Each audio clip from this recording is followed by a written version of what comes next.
Vamos abrir nossas Bíblias em Malaquias? Livro de Malaquias é o último livro do Velho Testamento. Se alguém tiver alguma dificuldade, fica mais fácil olhar Mateus e vai para Malaquias.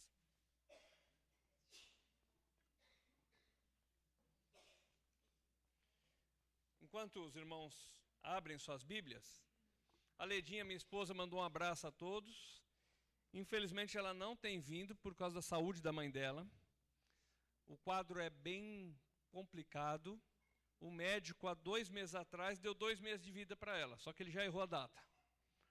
Domingo passado, ele falou, olha, mais 2, 3 dias ela não passa dessa semana. Está em casa ainda. Então, o médico não sabe o que fala, Deus sabe. Mas o quadro dela é de dependência total, ela não consegue nem se virar sozinha na cama. Então, ela não consegue mexer o braço sozinha. Então, para eu poder estar aqui, o Rafa teve que ficar, porque precisa de alguém que aguente virar. Ela é um pouco pesado, a Ledinha não consegue. Então, tem que ter alguém com força para virar de um lado, virar do outro.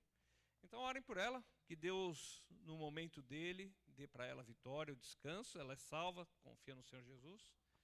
Mas a gente está bastante preso por causa disso. Então, por isso que, quando vem, eu saio de lá 2h30, chego aqui, prego e volto correndo, para poder estar socorrendo essa necessidade. Mas é um prazer estar com os irmãos. E quem sabe um dia a gente vai poder vir com mais calma, e aí estar sentando, procurando ajudar de uma forma mais efetiva e melhor. Então vamos abrir nossas Bíblias em Malaquias, capítulo 1, o verso 6. Malaquias 1, 6. O filho honra o pai, e o servo ao seu senhor. Se eu sou o pai, onde está a minha honra? Se eu sou o Senhor, onde está o respeito para comigo? Diz o Senhor dos Exércitos, a vós outros, ó sacerdotes, que desprezais o meu nome. Vós dizeis, em que temos desprezado o teu nome? Eu vou parar por aqui, depois a gente vai continuar lendo. Mas essa primeira parte, se eu sou o pai, cadê a honra para comigo? E se eu sou o Senhor, cadê o respeito para comigo? Vamos orar? Senhor, nós te louvamos pela tua palavra que nos ensina. E pedimos que ela fale poderosamente em nossos corações. E que a gente saia daqui desafiado a fazer a tua vontade a cada dia. Abençoe a cada um, abençoe a oferta que cada um trouxe. E abençoe a disposição e a fidelidade de cada um aqui, Senhor. Em nome de Jesus. Amém. Bom, se nós olharmos no Velho Testamento, aparece Deus como Pai em pouquíssimos textos. Aparece Deus como Pai, por exemplo, em Salmo 68, 5, quando diz que Deus é o Pai dos órfãos. Ou seja, você que por algum motivo perdeu o pai ou não tem um pai presente, saiba que você tem um Pai, que se preocupa muito com você, que é Deus. Um outro texto é Isaías 9, 6. Falando sobre a vinda de Jesus, e diz que o seu nome será Conselheiro, Deus Forte, Pai da Eternidade e Príncipe da Paz. Aí aparece a palavra Pai ali também. Outros 3 textos que aparece a palavra Pai, um é Isaías 63, 16, que diz assim, Tu és o Senhor, o nosso Pai. E o contexto ali é que o povo de Israel tinha sido atacado pelos assírios. A nação estava devastada, os assírios estavam querendo invadir Jerusalém também, ali no caso já o reino de Judá. E aí ele fala assim, olha, nós ainda temos esperança, porque nós temos um Pai que nos socorre. Isaías 64, 8, diz assim, Tu és o nosso Pai e nós somos o barro e Tu és o oleiro. Também no mesmo contexto, onde estavam desesperados pelos problemas que estavam assolando a nação de Israel. E aí eles falaram, o Senhor é o nosso Pai, não estamos desamparados, mesmo em face a tantas dificuldades. E Jeremias 3,4 diz assim, Tu és o meu Pai e amigo da minha mocidade. Eu sei que o Senhor vai me socorrer. Também uma situação, aqui no caso, os babilônios invadindo Jerusalém. Em todos esses textos, Deus aparece como Pai, num relacionamento daquele que socorre o necessitado. Seja o órfão, seja o profeta, seja o povo de Israel que está sofrendo por causa de uma guerra. Deus é aquele que socorre na necessidade. Porém, no livro de Malaquias, e só são esses textos que eu citei para vocês e aqui em Malaquias. Em Malaquias aparece 2 vezes Deus como Pai num relacionamento pessoal. E aqui Deus fala, se eu sou o Pai, vocês dizem que eu sou o Pai, cadê a honra para mim? Se vocês dizem que eu sou o Senhor, cadê o respeito que me é devido? Então vamos olhar desde o verso 1 e nós vemos algumas coisas interessantes acontecendo. Deus como nosso Pai, nós devemos honrá-lo. E Deus como nosso Pai, nós devemos ser leais a Ele. E nós vamos ver isso discorrendo através do livro de Malaquias.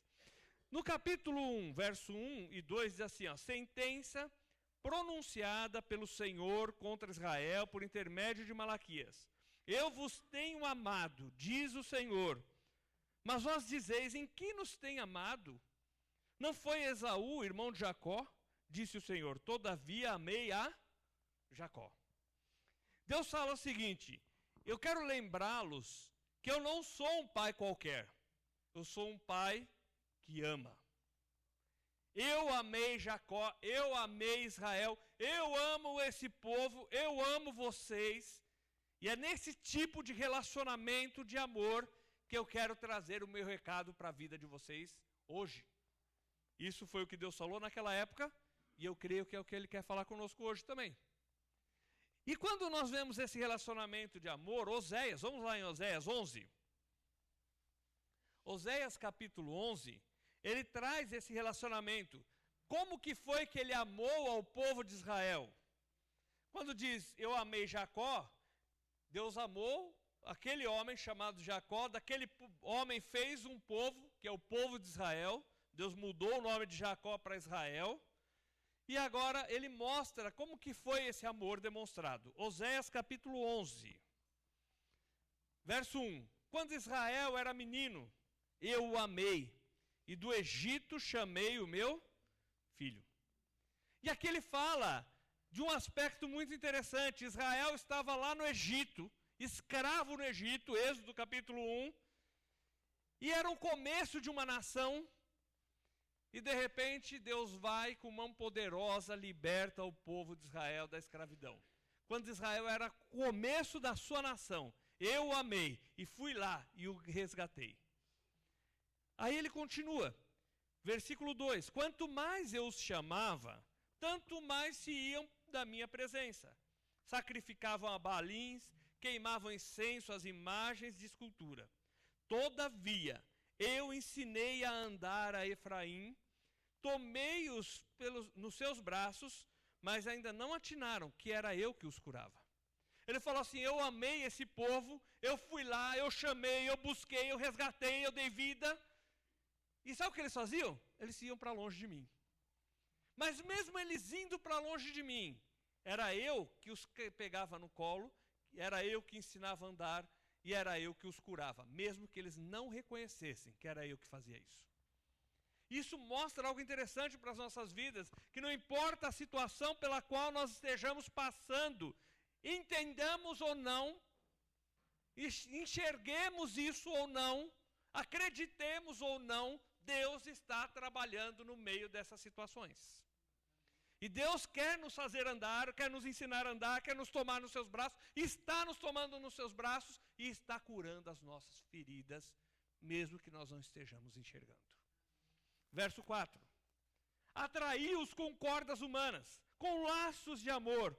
Fui para eles como quem alivia o jugo sobre as suas queixadas, e me inclinei para dar-lhes de comer. Pensa só no soberano do universo, chega e se inclina ao povo para lhes dar de comer. O Deus que está acima de tudo e todos se preocupa individualmente com cada um de nós. Versículo do 5 em diante vai falando como Israel se afastou de Deus. E aí Deus fala assim no verso 8, olha só. Como te deixaria, ó Efraim? Como te entregaria, ó Israel? Como te faria como Admá? Como far-te-ei um Zeboim? Meu coração está comovido dentro de mim. e as minhas compaixões a uma se acedem. Apesar dos erros cometidos, Deus vira para Israel e fala assim: eu nunca vou deixar de te amar. Eu não consigo, o meu íntimo se comove e eu saio em compaixão para te buscar, para te levantar, para te ensinar a andar, para te levantar de cair, para te dar de comer, para sarar as suas feridas. Então, o Deus que chama e pergunta: se eu sou o Pai, cadê a honra? É o Deus que nunca desiste de amar. Vamos voltar lá no capítulo, lá em Malaquias, de novo. Capítulo 1. Agora o versículo 5.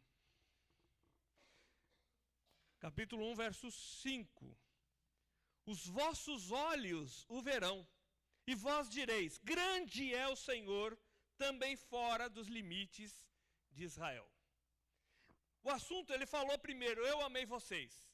Depois ele fala: olha, mesmo que os de Esaú, da terra de Edom, foram e prejudicaram vocês durante o período do cativeiro da Babilônia, eu também os castiguei por culpa do pecado deles, para mostrar que tanto em Israel como fora de Israel, eu sou um Deus grande, que nada foge do controle dos meus olhos e da minha ação.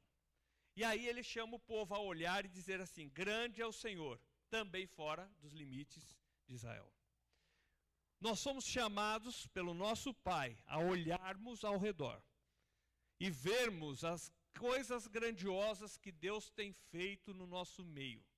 E quando ele fala das coisas grandiosas que ele fez no meio de Israel, envolve até o momento em que eles foram para o cativeiro, sofreram pelos seus atos, mas Deus depois os livra poderosamente.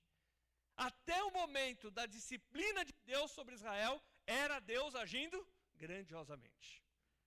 E ele nos chama a olharmos para ele como um pai amoroso, que não desiste de amar, e um pai grandioso, que pode fazer qualquer coisa no nosso meio e também lá fora.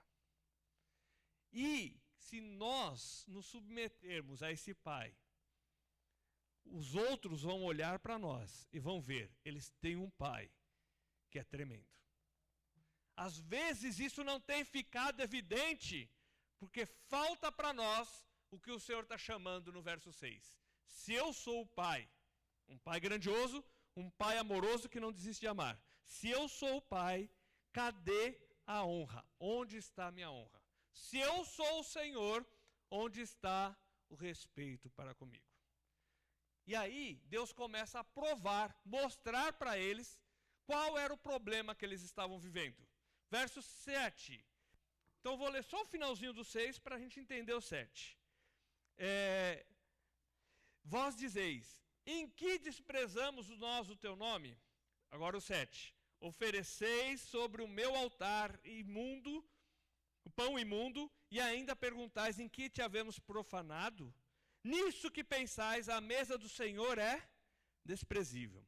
Ou seja, a oferta que eles traziam para Deus era o resto, era o imundo, era o inaceitável diante de Deus. E continua, olha o verso 8. Quando trazeis animal cego para sacrificardes, não é isso mal? Quando trazeis o coxo e o enfermo, não é isso mal? Ora, apresenta ao governador, acaso terá ele agrado de ti, te será favorável? Assim diz o Senhor dos Exércitos. O que estava acontecendo é que o povo sacrificava. O povo ia lá e oferecia pão, que era a oferta de manjares, as ofertas que eram oferecidas. O povo ia lá e oferecia sacrifício no tabernáculo, só que estavam oferecendo os restos, o pior, o imundo. E como que um pão poderia ficar imundo? Se a minha vida estava em pecado, e eu tocava naquele pão e levava para lá, para o templo, aquele pão estava imundo. Vamos aplicar para nós. O nosso Pai está falando o seguinte: sabe como você pode me honrar? Oferece o teu melhor para mim. Que aquilo que você traz, e isso que eu estou falando, eu não estou falando de oferta especificamente, seja o tempo que você dá a Deus, seja o vir no culto, seja as conversas que nós temos nas casas, nos corredores ou onde for, aquilo que você traz, que não seja contaminado pelo pecado, pela mentira, pelo engano. Que aquilo que você traz seja o melhor que você tem para oferecer ao Senhor e não simplesmente os restos. Que o melhor do nosso tempo seja para o Senhor. Que o melhor das nossas conversas sejam para o Senhor. Que os bons pensamentos ocupem nossos pensamentos, porque senão o que sai da nossa boca vai ser podre. Vamos oferecer o melhor para o nosso Senhor. É assim que nós podemos dar honra ao nosso Pai, que nunca desistiu de nos amar. Versículo 9 diz assim: agora, pois, suplicai o favor do Senhor, que vos conceda a sua graça. Mas com tais ofertas das vossas mãos, aceitará ele a vossa pessoa, diz o Senhor dos Exércitos. Nós queremos a graça de Deus, nós queremos a bênção de Deus, nós queremos que Deus faça a igreja crescer, nós queremos que Deus multiplique as coisas, nós queremos a bênção sobre a família. Aí eu falo: Senhor, abençoa a minha família, mas eu vivo batendo na minha mulher. Será que Ele vai ouvir, vai estender graça? Deus abençoa a minha igreja, mas eu vivo brigando com todo mundo. Será que Ele vai ouvir e estender essa graça? Nós gostamos de pedir a graça e a bênção, mas Deus está falando o seguinte: o que você tem colocado diante do seu altar? Dentro de casa. Dentro de casa mesmo. Quanto tempo lemos a Bíblia? O quanto colocamos a nossa vida, os nossos desejos, os nossos anseios diante do Senhor? O quanto nos submetemos à vontade dEle? Versículo 10. Tomara houvesse entre vós quem feche as portas, para que não acendesses debalde o fogo do meu altar. Eu não tenho prazer em vós, diz o Senhor dos Exércitos, nem aceitarei da vossa mão a oferta. Deus fala o seguinte: olha, eu gostaria que alguém tivesse coragem de fechar a porta do templo e dizer assim, ó, fechado para balanço. Pelo menos não iam oferecer oferta desprezível no meu altar. Às vezes, as nossas vidas, nós precisamos dar uma parada e falar assim: Deus, eu sou orgulhoso, eu acho que está tudo bem, mas quem está vendo de fora está vendo o quanto está podre aqui dentro. Deus, chegou a hora de fechar para balanço, chegou a hora de parar de pôr fogo sobre o altar, chegou a hora de me derramar diante do Senhor, para depois poder oferecer uma oferta aceitável diante de Ti. Veja como a mensagem de Malaquias é muito forte para Israel, mas muito viva para nós hoje também. Ela tem a ver com a gente. Bom, eu não tenho tempo para falar todos os versos, gostaria de falar, mas eu quero chegar até o capítulo 4. E agora tem relógio ali, antes não tinha, eu tinha desculpa de estourar a hora, né? Agora eu não tenho mais essa desculpa, então eu vou ter que ir um pouquinho mais adiante. Versículo 13. E dizeis ainda: que canseira! E me desprezais, assim diz o Senhor dos Exércitos. Vós ofereceis o dilacerado, o coxo, o enfermo, assim fazeis oferta. Aceitaria eu isso da vossa mão, diz o Senhor? Pois maldito seja o enganador, que tendo animal sadio no seu rebanho, promete e oferece a Deus um defeituoso. Porque eu sou o Senhor, o grande rei, diz o Senhor dos Exércitos, o meu nome é terrível entre as nações. Em outras palavras, Deus está dizendo o seguinte: você pega, oferece a Deus algo ruim, tendo algo bom para oferecer. E ele diz ainda mais: você se esqueceu quem eu sou?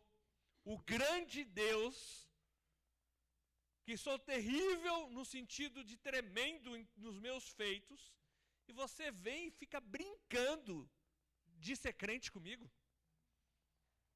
Ou eu estou muito longe do que o texto está dizendo? É exatamente isso.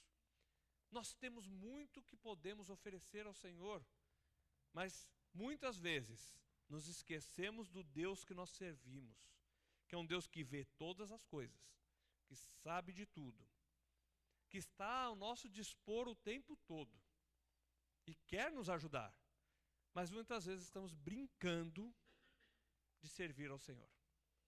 É isso que Deus estava falando. E sabe para quem ele estava falando isso? Para o sacerdote. Capítulo 2. Vejamos as consequências desse tipo de atitude. O que Deus pensava desse tipo de atitude. 2, do 1 ao 3. Agora, ó sacerdotes, para vós outros é este mandamento. Se não ouvirdes e se não propuserdes no vosso coração dar honra ao meu nome, diz o Senhor dos Exércitos, enviarei sobre vós a maldição e amaldiçoarei as vossas bênçãos. Já as tenho amaldiçoado, porque vós não propondes isso no vosso coração. Antes de ler o 3, algumas coisas importantes desse 2. Começa com uma disposição no nosso coração. Começa com um compromisso diante de Deus. Eu vou fazer o que é certo, não importa as consequências. Eu vou fazer o que é certo por causa do Deus que eu sirvo. Deus está nos chamando a um arrependimento e a um compromisso diante dele, dentro do nosso interior, de que vamos oferecer o nosso melhor.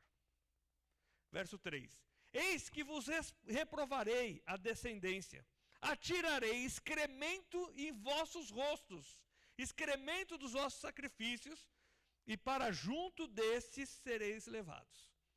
Esse texto é um pouco forte, para não dizer mal cheiroso, né? Vocês vão lá, oferecem sobre o altar, e na hora que vai oferecer, o bicho acaba fazendo um serviço ali. Sabe o que eu vou fazer? O sacrifício seu é tão desprezível que eu vou pegar o serviço dele e jogar na tua cara. Porque o sacrifício, eu não estou aceitando. Ou seja, Deus nos chama a uma mudança de vida, a uma mudança de coração, a um compromisso sincero com Ele, para dar honra ao seu nome, para depois Ele aceitar aquilo que nós oferecemos para Ele. Nós queremos ter ministérios na igreja e isso é maravilhoso. A Bíblia fala, se alguém deseja o episcopado, por exemplo, algo excelente almeja, mas saiba que vai ter maior responsabilidade. Outros lugares, os crentes são chamados a servir ao Senhor. Então o Senhor está nos chamando a servi-lo. A obra do Senhor precisa do corpo todo, de todos nós unidos, engajados, para que o Evangelho seja pregado, para que a obra seja realidade. Somos chamados a essa responsabilidade. Só que ele diz, antes de você pôr a oferta no altar, eu quero um compromisso no coração, de que vocês vão me dar honra, oferecendo o seu melhor e tendo uma vida acertada diante de mim. A segunda advertência que Deus põe como pai está no verso 10. Então a primeira, ele espera de nós o quê? Que nós o honremos. Isso que Deus como pai espera de nós. Cadê a minha honra? Mas como honrar ao Senhor? Oferecendo o nosso melhor e tendo um coração comprometido com o Senhor. Agora vamos ver a segunda atitude que ele pede de nós, verso 10. Não temos todos nós o mesmo pai? Temos ou não temos? Você tem certeza que ele é seu pai? Você é filho de Deus? Bom, então serve para a gente. Vamos continuar lendo aqui. Temos todos nós o mesmo pai? Temos. Não nos criou o mesmo Deus? Sim. Por que seremos desleais uns para com os outros, profanando a aliança dos nossos pais? Deus espera de nós como pai que nós o honremos, e agora ele espera de nós o quê? Lealdade. E agora ele começa a falar, daqui até o final, falar que ele espera que nós sejamos leais a ele. E ele mostra várias áreas bem práticas em que nós devemos ser leais ao Senhor. Deixa eu tirar aqui o papel, senão vai cair. Olha só o que ele espera de nós. Antes de ele falar isso, o versículo 8, olha só. Mas vós vos tendes desviado do caminho por causa da instrução, tendo feito tropeçar a muitos. Violastes a aliança de Levi, diz o Senhor dos Exércitos. Nós temos que cuidar muito com o nosso compromisso com Deus. Porque aquilo que eu falo, porque aquilo que eu faço, eu posso fazer um irmão fraco tropeçar. Porque a minha atitude lá fora, na escola, no trabalho, na rua com os vizinhos, pode fazer um incrédulo não querer mais ouvir a palavra de Deus. Então, quando Ele nos chama a honrar o Seu nome, é porque se nós não o fizermos, nós podemos ser tropeço para muita gente. Então, quando vamos falar alguma coisa, vamos pensar assim, será que eu preciso falar isso? Será que Deus vai ser glorificado se eu falar isso? Será que eu vou estar abençoando essa pessoa quando eu falar isso? Ou fizer, pode ser fazer também. Bom, aí capítulo 2, verso 10, vem falando sobre lealdade. E no verso 11, olha o que ele diz. Judá tem sido desleal, e abominação se tem cometido em Israel e em Jerusalém, porque Judá profanou o santuário do Senhor, o qual ele ama, e se casou com a adoradora de Deus estranho. Daqui até o final do capítulo, ele vai falar que lealdade a Deus é vista nos nossos relacionamentos familiares. O verso 11 está falando o seguinte: você, conhecendo a palavra de Deus, vai e casa com alguém que não conhece. Você foi desleal com Deus. Então, quando você pensar em casar, lembre-se que a lealdade a Deus é vista até na maneira como você vai escolher seu esposo ou sua esposa. Mas continua, verso 14. E perguntais, por quê? Por que vem essa pergunta? Porque olha o 13. Ainda fazeis isso, cobris o altar do Senhor de lágrimas, de choro e de gemidos, de sorte que ele já não olha para a oferta e nem aceita com prazer o que vem da vossa mão. Por que estava cobrindo o altar de choro? Verso 14, então. Por quê? Porque o Senhor foi testemunha da aliança entre ti e a mulher da tua mocidade, com a qual tu fostes desleal, sendo ela a tua companheira e a mulher da tua aliança. Então, infidelidade conjugal é infidelidade para com Deus. Eu acho que muitos aqui já ouviram a oração do divórcio. Vocês já ouviram? Alguém já ouviu? É daquele pastor que tem falado sobre para casais. Aí alguém disse, eu vou me divorciar, mas você tem certeza? Tenho, absoluta. Então vamos fazer uma oração aqui. Aí ele falou, qual oração? A oração do divórcio. Mas que oração do divórcio é essa? Ah, eu acabei de inventar agora, é da minha autoria mesmo. Olha aí, vamos lá. Senhor, o Senhor foi testemunha um dia que ele disse que seria fiel até a morte, e que a morte o separe. Então, se ele quer se separar agora, Senhor, mata esse miserável, porque é o único meio dele se separar da sua esposa. Meio pesado, né? Agora, a gente ri porque realmente é cômico a coisa. Mas quando nós olhamos o que Deus olha, como Deus olha para isso, a gente vê que Deus olha para a família com um olhar muito especial. E a igreja é composta de famílias. E a maneira como eu estou agindo em casa, no meu relacionamento familiar, reflete sobre a vida da igreja. Porque o meu vizinho ouve os gritos e as brigas. O meu vizinho vê o testemunho que o meu filho dá, ouve o testemunho que eu dou. E como que fica com o Senhor? Sejamos leais com o Senhor. E a lealdade para com Deus, ela é vista na prática do dia a dia da gente. E que é o relacionamento mais próximo, onde realmente você é quem você é na família. A gente consegue esconder defeitos de muita gente, mas dentro de casa é mais difícil, né? Tem gente que na igreja é um santo, mas lá fora nem tanto, né? Principalmente se for em casa. Então, quando Deus fala sobre fidelidade, sobre lealdade, Ele vai para as áreas práticas da nossa vida. Não há uma espiritualidade sem sentido, onde não há nenhum tipo de compromisso dia a dia aqui. Porque tem gente que fala de coisas tão espirituais, é tão espiritual, mas tão espiritual que não serve para viver aqui na terra, porque não é nada prático. Mas Deus é muito prático e Ele fala de fidelidade para com Ele, usando relacionamentos de irmão para com irmão e de família. E aí Deus nos chama, seja fiel para comigo, e mostre isso dentro de casa. Lealdade dentro do lar. Capítulo 3, ele vai falar de lealdade para com Deus. Mas vamos ler antes do 3, no finalzinho do 2, que é o verso 17. Enfadais o Senhor, com as vossas palavras. E ainda dizeis: em que te enfadamos? Nisto que pensais: qualquer que faz o mal passa por bom aos olhos do Senhor. E desses é que se alegra. Onde está o Deus do juízo? Em outras palavras, é o seguinte: eles estavam brincando com o pecado.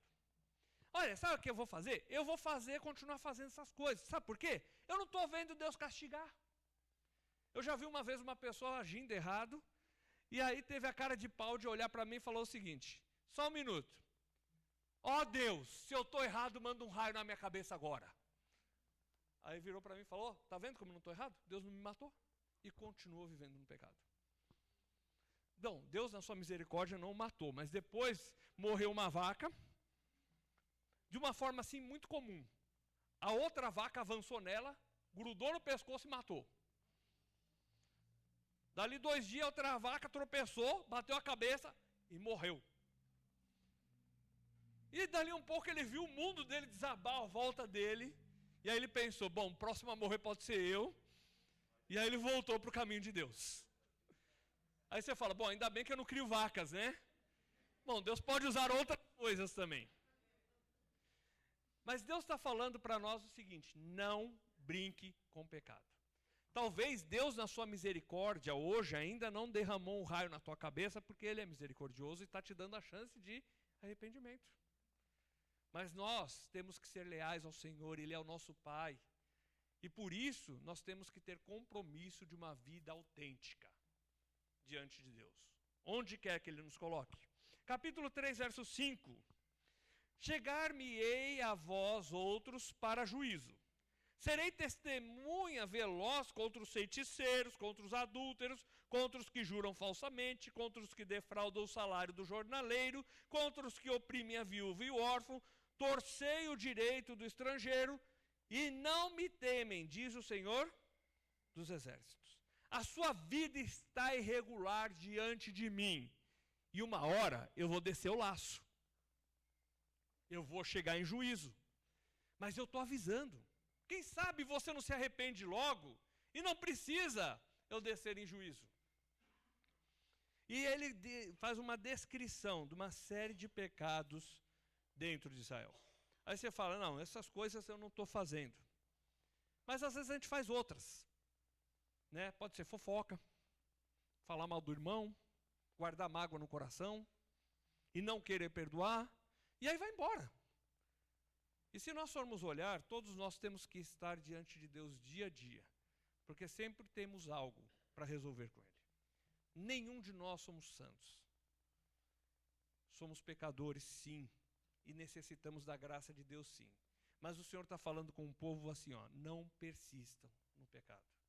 Se você pecar, clama ao Senhor, chega diante dEle, se derrame diante dEle. Agora, se eu persistir no pecado, Ele vai precisar me corrigir como filho, ou não? Ele não é pai? Se Ele é pai, Ele espera fidelidade, lealdade da nossa parte. Verso 8. 7, ainda não li o 7. Desde os dias de vossos pais, vos desviastes dos meus estatutos e não os guardastes. Tornai-vos a mim, e eu me tornarei a vós outros, diz o Senhor dos Exércitos. Mas vós dizeis: em que havemos de tornar ao Senhor? Deus está chamando o povo: olha, voltem para mim.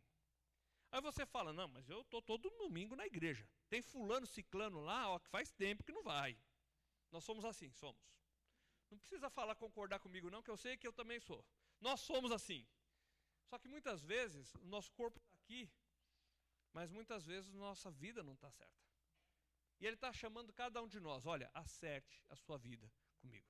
Porque se você se voltar para mim, você vai ver o que eu sou capaz de fazer por um filho que volta para mim. E aqui não tem como nós não irmos àquela história do filho pródigo, onde o filho merecia castigo, merecia tomar uma surra, merecia apanhar, merecia nunca mais ser chamado de filho, mas quando ele volta, o pai sai correndo com os braços abertos e o acolhe de volta. E o Senhor está nos chamando: volte para mim. Talvez não seja em todas as áreas, mas talvez tenha algumas áreas. Talvez a nossa comunhão com Deus no dia a dia não está tão boa. Talvez o meu coração ainda queime de amargura, de raiva de alguém. Talvez eu estou precisando tratar melhor os meus irmãos, ou talvez a minha família, e o Senhor está chamando, volte para mim, eu sou teu pai. E eu estou de braços abertos para fazer maravilhas e um banquete na tua vida, na tua igreja, nesse lugar. Verso 8. Roubará o homem a Deus? Todavia vós me roubais e dizeis, em que te roubamos? Nos dízimos e nas ofertas. E aqui eu não quero ficar só nesse assunto, porque todo mundo lê esse verso e só pensa em dinheiro. Mas eu quero falar de mordomia, tá bom? Dinheiro é só um pequeno aspecto de mordomia.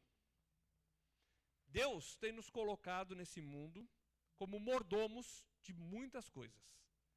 Por exemplo, a nossa família não é nossa, é dele. A hora que ele quiser tirar um filho, ele tira ou não? A gente nem gosta de pensar nessa possibilidade.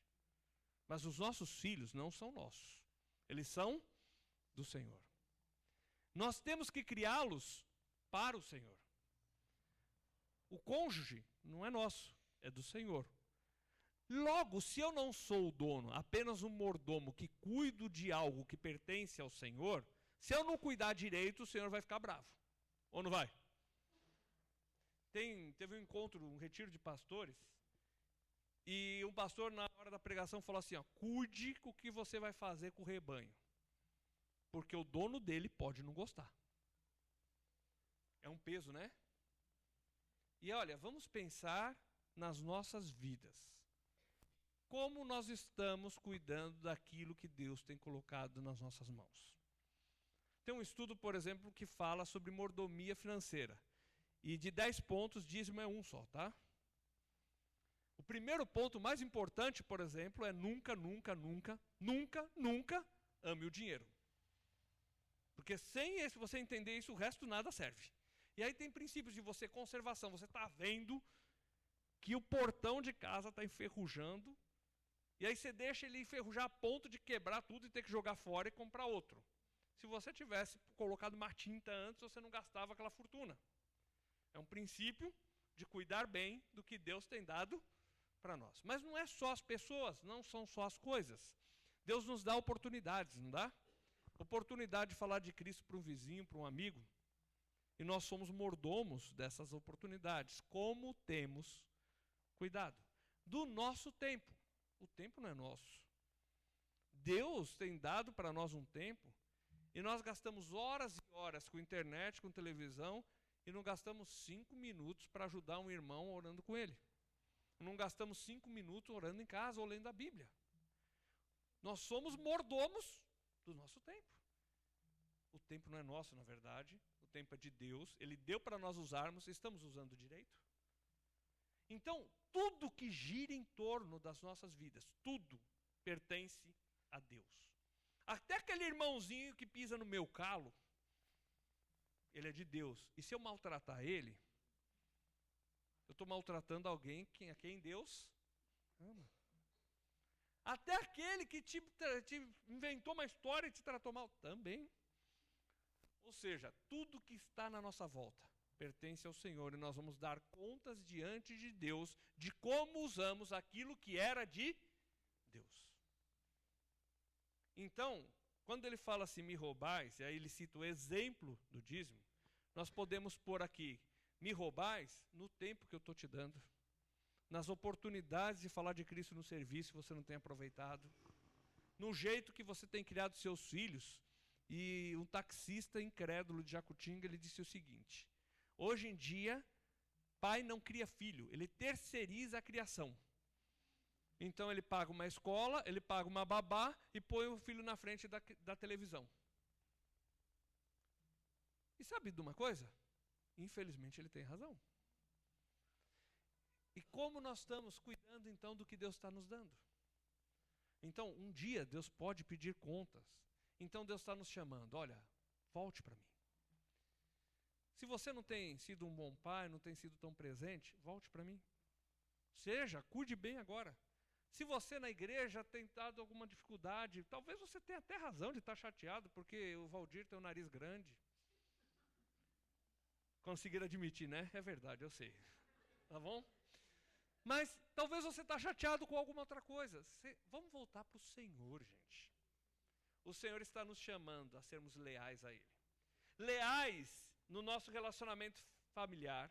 Leais no nosso relacionamento para com Deus, para não ficar brincando com o pecado. Leais no nosso serviço a Deus, porque somos mordomos e estamos servindo a Ele através do uso do dinheiro, através do cuidado com a família, através da influência na vida de irmãos, através da influência lá fora, no serviço ao Senhor. O assunto aqui é muito mais amplo. E como temos servido ao Senhor?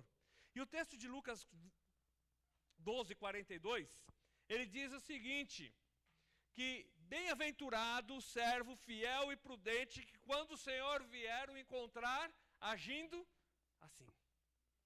Que isso seja a realidade da vida de cada um de nós. Bem-aventurado, aquele mordomo, aquele servo fiel e prudente, que quando o Senhor vier vai encontrar sendo fiel no cuidado das coisas que Deus tem colocado diante de nós. 1 Coríntios 4, 1 e 2 diz assim, que os homens nos tenham como dispenseiros de Deus.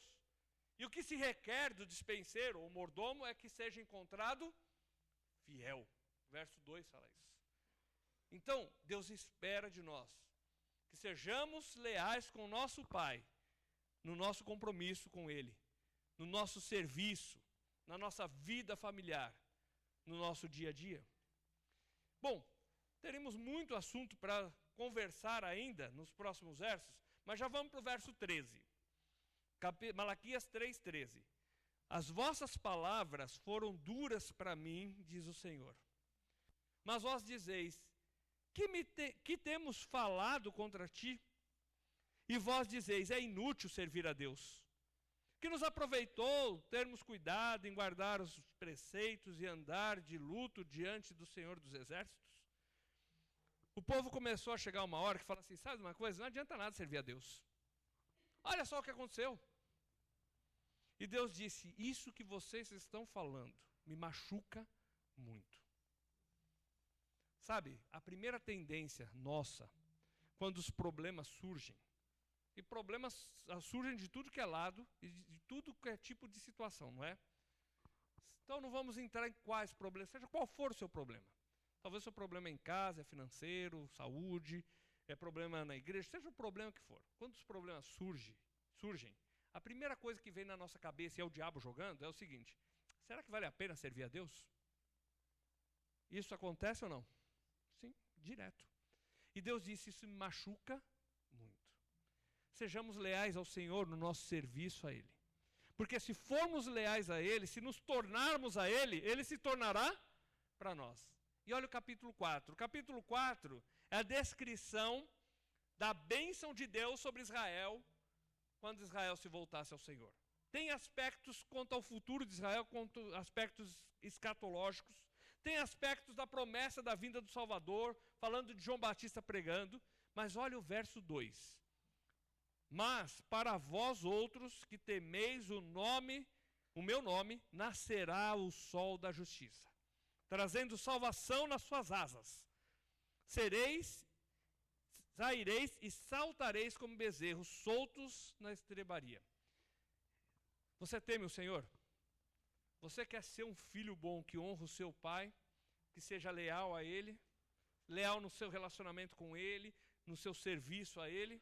Então o Senhor está falando o seguinte, sobre você que me teme e quer realmente me honrar, me respeitar, ser leal para comigo, ser fiel, um servo fiel, eu quero dizer que para você vai nascer o sol da justiça, trazendo salvação nas suas asas. A salvação aqui não está falando necessariamente da salvação da alma, mas sim de livramento. Então é o seguinte, você tem orado por tantas coisas, né, meu irmão? Cada um tem os seus pedidos, seus anseios. Então vamos fazer o seguinte, sejamos leais ao nosso Pai, honremos o seu nome, nos tornemos para Ele e vamos ver Ele trazendo salvação nas suas asas. Que o sol da justiça vai brilhar, que a bênção do Senhor vai repousar sobre a nossa vida, sobre o nosso lar, sobre a nossa igreja e vai trazer vitória. Vale a pena, meus irmãos, porque o nosso Pai, Ele nunca deixa de amar. e Ele é grande para fazer tudo aquilo que precisa ser feito. Vamos orar? Senhor, muito obrigado pela Tua palavra, que nos traz bênção, ânimo, vigor, mas também nos traz um desafio a ser seguido. Que o Senhor nos lembre dessas verdades dia a dia, que elas sejam reais nas nossas vidas, e que o Senhor faça o Teu milagre acontecer em nós. Em nome de Jesus. Amém, Senhor.